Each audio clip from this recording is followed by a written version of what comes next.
This video is brought to you by 3, bringing you 4G at no extra cost.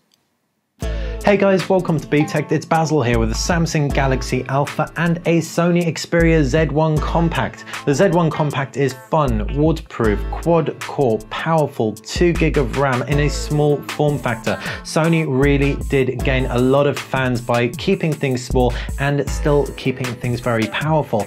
The Samsung Galaxy Alpha is kind of a similar concept because even though it isn't as small, octa-core power, 2GB RAM, Cat 6 LTE, it's a beast. And the design has also seen an overhaul compared to anything we've seen from Samsung before. Much more premium with that metal frame and super elegant slender body. Side by side, both have metal frames. Elegant, fun. Very clearly. You can get the Z1 Compact in a more demure black, but it still isn't quite as slick as the Galaxy Alpha.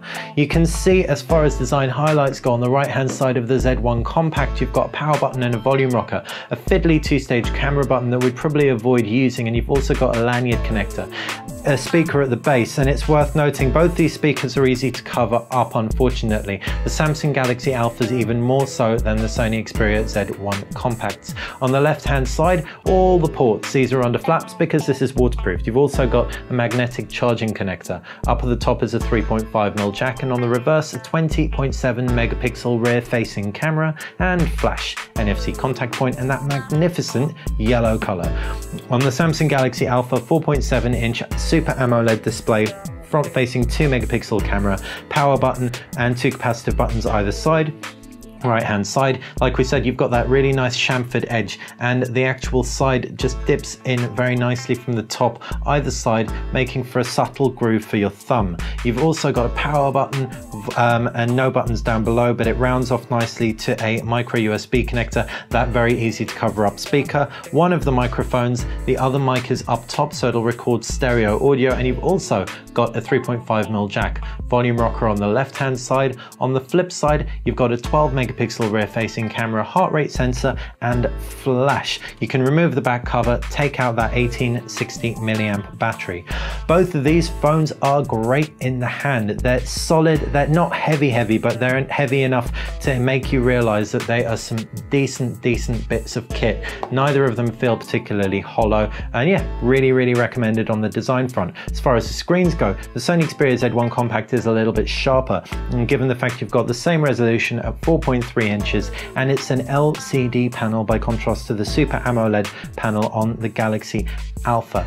We can see, swiping through application trays, they both look good, but anyone who wants a larger display will really appreciate having the Alpha. Anyone who wants something smaller, pocketable, well, the waterproofing is going to be the key seller, but if you like 4.3 inches and want to travel your thumb around something a bit smaller, then you may want to opt for the Compact. The user interfaces are very different too. Sony's is much simpler. You've got home screens, you've got a pull down bar, and you've got an applications tray. You can sort out your applications using this menu on the left hand side. We've thrown a theme on ours. Sony lets you change the themes out very easily by just tapping the themes after you pinch out, and then we can quickly flip to the default theme, which is Air, click apply, and it will swap everything out, so it's like we got it out of the box. As you can see, it changes the color schemes, etc. Samsung's isn't very theme centric, but there is customization on there. You've got My Magazine UX to the left hand side, which is an aggregator of news, etc. We didn't find it was really that beneficial to us given the fact we use an RSS reader, but you may like it. Having said that, we're really happy about the fact that you can indeed turn it off, and that is exactly what we usually end up doing.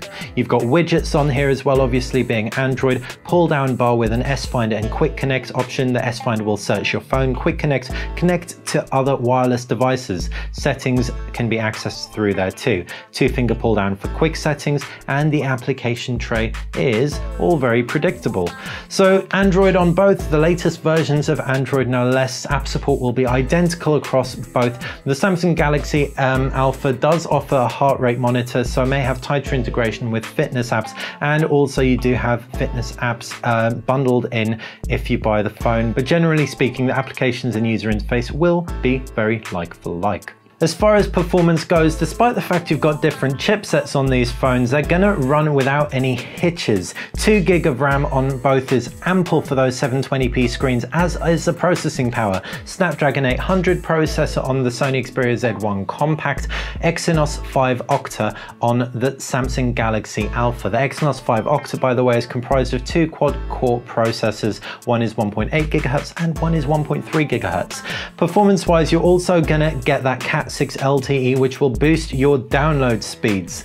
You can also expect to see 32 GB internal memory as opposed to 16 GB internal memory on the Samsung Galaxy Alpha, by contrast to the Xperia Z1 Compact. The Alpha's 32 GB memory will make it better for gaming, as will its bigger screen. The Xperia Z1 Compact's microSD expandability will make it better for chucking your own stuff on here, expandable up to 128 GB. That's pretty much everything there is to say about the Sony Xperia Z1 Compact and Samsung Galaxy Alpha when sticking them side by side. 2 incredibly good devices packing smaller form factors than we've come to expect from flagships of similar spec. Hopefully you've enjoyed. If you have, make sure you click like, and of course if you like BTech in general, subscribe for more.